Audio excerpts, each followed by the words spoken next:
너희의 온전한 11조를 창고에 들여 나의 집에 양식이 있게 하고 그것으로 나를 시험하여 내가 하늘문을 열고 너희에게 복을 쌓을 곳이 없도록 붙지 아니하나 보라. 만군의 여호와가 이르노라. 내가 너희를 위하여 메뚜기를 금하여 너희 토지 소산을 먹어 없애지 못하게 하며 너희 밭에 포도나무 열매가 기한 전에 떨어지지 않게 하리니 너희 땅이 아름다워짐으로 모든 이방인들이 너희를 복되다 하리라. 만군의 여호와의 말이니라. 안녕하세요.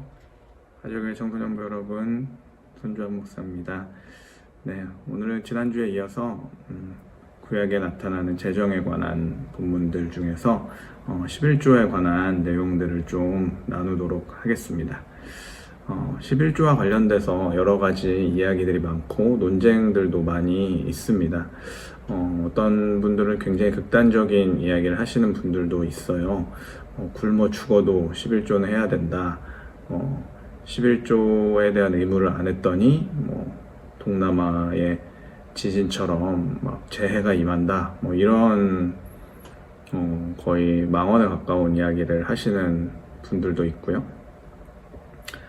그렇기 때문에 항상 이 11조는 뜨거운 감자가 됩니다.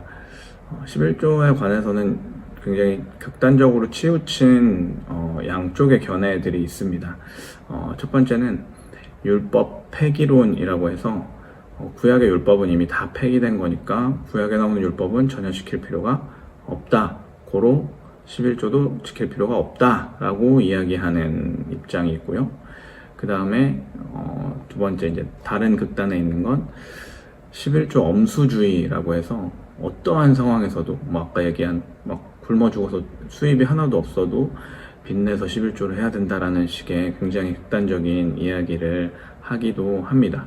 그런데 이 두 가지는 좀 둘 다 오류가 있습니다. 먼저 율법 폐기론 같은 경우는 예수님께서 마태복음 5장 17절에 보면 내가 율법이나 예언자들의 말을 폐하러 온 줄로 생각하지 말아라. 폐하러 온 것이 아니라 완성하러 왔다라고 말씀하십니다. 예수님께서는 율법을 완성하러 오신 것이지 폐하러 오신 것이 아니라는 거죠. 그리고 그 다음 다른 어떤 극단에서 11조를 꼭 엄수해야 된다고 주장하시는 분들이 어떻게 주장하냐면 물론 율법에는 11조가 없지만 율법은 모세 시대고 모세 이전에 아브라함 시대에도 11조를 지켰기 때문에 그 11조는 꼭 지켜야 된다라는 논리를 펴니다. 물론 일리가 있는 주장인데요.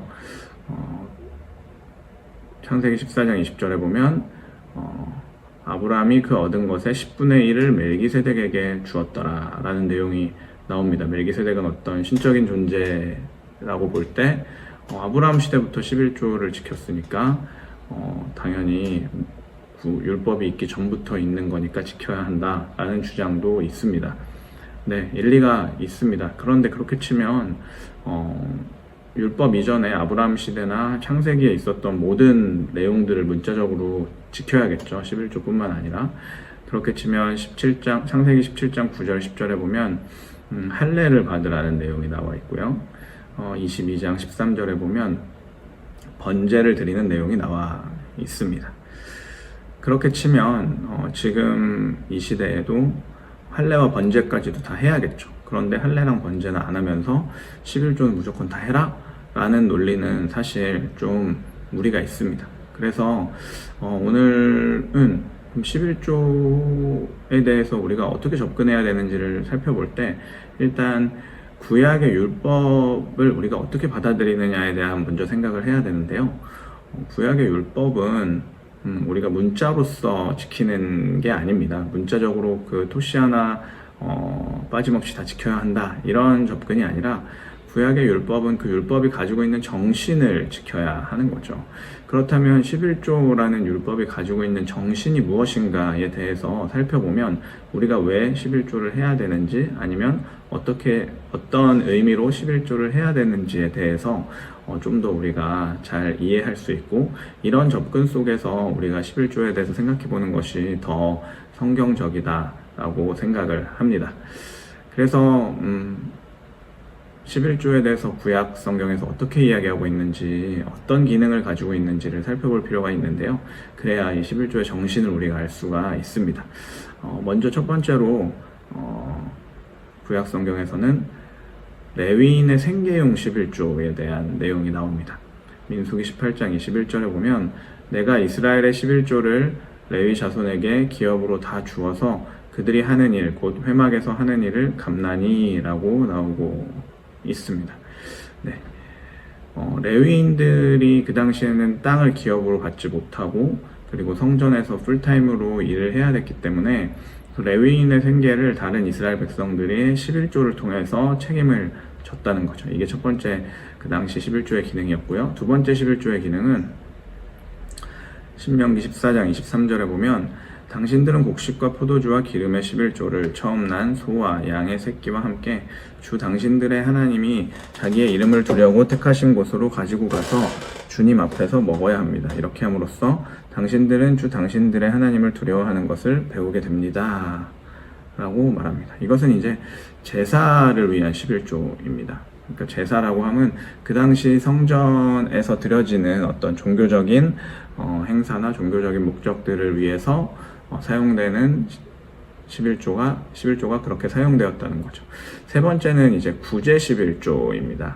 신명기 14장 28, 29절에 보면 당신들은 매 3년 끝에 그 해에 난 소출의 11조를 다 모아서 성 안에서 저장하여 두었다가 당신들이 사는 성 안에 유산도 없고 차지할 목도 없는 레위 사람이나 떠돌이나 고아나 과부들이 와서 배불리 먹게 하십시오. 그러면 주 당신들의 하나님은 당신들이 경영하는 모든 일에 복을 내려 주실 것입니다. 라고 말씀하고 있습니다. 세 번째 11조는 구제 11조라는 거죠. 구제는 가난한 사람들, 소외된 사람들을 돕기 위해서 3년에 한 번씩 11조를 그들에게 이제 주는 것이 11조의 정신이었습니다. 정리하면 첫 번째는 레위인의 생계용 11조, 두 번째는 제사를 위한 11조, 세 번째는 구제 11조. 이 세 가지가 구약에서 말하는 11조의 정신입니다.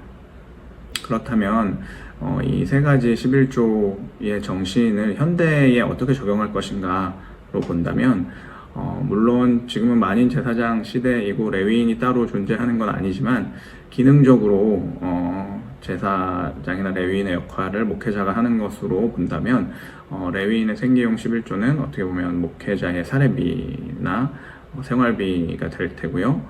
두 번째 제사용 11조는 지금의 교회를 운영하는데 사용하는 그런 비용들이 될 겁니다. 그리고 세 번째 구제 11조는 말 그대로 가난한 사람들을 돕는 데 쓰이는 11조라는 거죠. 그런데 우리에게 잘 알려진 말라기에 11조를 하면 하나님께서 너희 창고에 더 이상 부족할 것이 없다 채워주신다고 하신 그 말씀에서 나오는 11조는 구제 11조를 말합니다. 그러니까 하나님이 진짜 기뻐하시는 11조는 물론 11조에 여러 기능이 있지만 구제를 하는 일에 대해서 하나님이 기뻐하시고 그것에 대해서 복을 주신다라고 이야기를 하셨다는 거죠.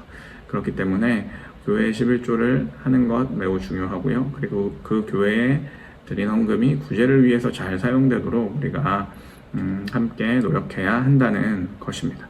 그러면 하나님께서 우리에게 복을 주신다라고 이야기를 합니다. 이걸 우리가 좀 오해해서 11조를 많이 하면 그거에 대해서 많은 복을 주셔. 이렇게 해서 어떤 기브 앤 테이크의 개념에서 11조를 접근하는 경우가 있습니다. 그래서 내가 11조 많이 하면 그만큼 돈 놓고 돈 먹기식으로 많은 복을 받을 거야 라는 기복적인 마인드로 11조를 접근하기도 하는데요. 그건 역시 11조 정신에서는 틀린 것입니다. 11조의 진정한 의미는 하나님의 것을 하나님께 드리고 그 하나님께 드리는 것을 통해서 우리의 삶을 하나님의 질서 안에서 누리는 것이 진정한 11조의 정신이라는 거죠.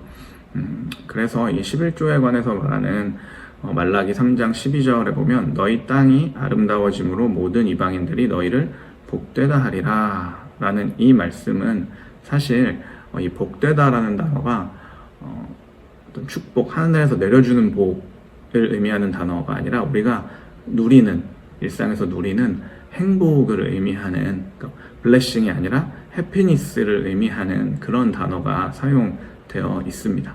그래서 이 본문을 해석하면 우리가 우리의 소유의 주인이 하나님임을 인정하고 그것을 인정하는 방식으로 11조를 드리면서 우리의 일상을 하나님의 뜻대로 잘 살아나면 하나님을 모르는 사람들이 와, 쟤네들 정말 행복해 보인다 라고 이야기하게 된다는 거죠.